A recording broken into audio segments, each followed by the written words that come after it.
আরো একটি নতুন ভিডিওতে সবাইকে স্বাগতম। আসসালামু আলাইকুম। সবাই কেমন আছেন? আশা করি আল্লাহর রহমতে ভালোই আছেন। তো প্রথম পর্ব এবং দ্বিতীয় পর্ব শেষে তৃতীয় পর্ব নিয়ে হাজির হলাম এবং প্রথম পর্ব এবং দ্বিতীয় পর্বের কিছু অংশ বাহিরে এবং ভিতরে দেখেছিলেন। ঠিক ভিক্টোরিয়া মেমোরিয়ালের অপোজিটে আমি যে পাশ দিয়ে ঢুকেছি ঠিক তার অপোজিটে দ্বিতীয় পর্বে যেখান থেকে দেখতে পাচ্ছিলেন একটি সুন্দর ভিউ, সেই ভিউয়ের যে জায়গাটা ওইদিকে আমি যাচ্ছি অর্থাৎ এটা এই দিকটা থেকে আপনি ১ম এ যে দ্বিতীয় পর্বে যে একটা ভিউ দেখেছিলেন সেই ভিউটা এটাই। তো ওই পাশ দিয়ে ঢুকে এই পাশ দিয়ে বেরিয়ে যাওয়া যায়।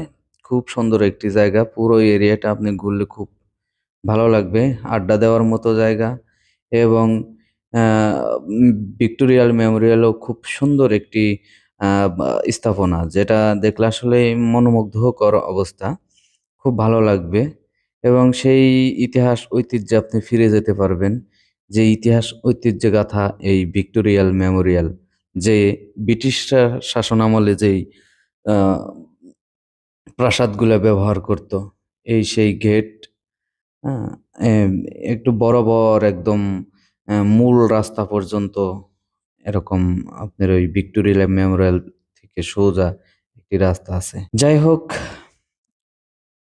ইন্ডিয়া ভ্রমণে যতটুক ভিডিও ধারণ করে আপনাদেরকে দেখাইতে পারলাম, এটা আসলে কিছুই না। তারপরেও চেষ্টা করছি যতটুক পারছি। এই সেই গেট যেটা বিপরীত সাইডে।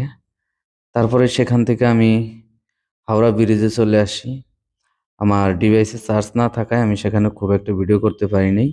তারপরে ইন্ডিয়া ভ্রমণ কলকাতা থেকে আমি বাংলাদেশের উদ্দেশ্যে যখন রওনা দেই তখন শিয়ালদহ স্টেশনে ট্রেনের জন্য অপেক্ষা করি। ধন্যবাদ।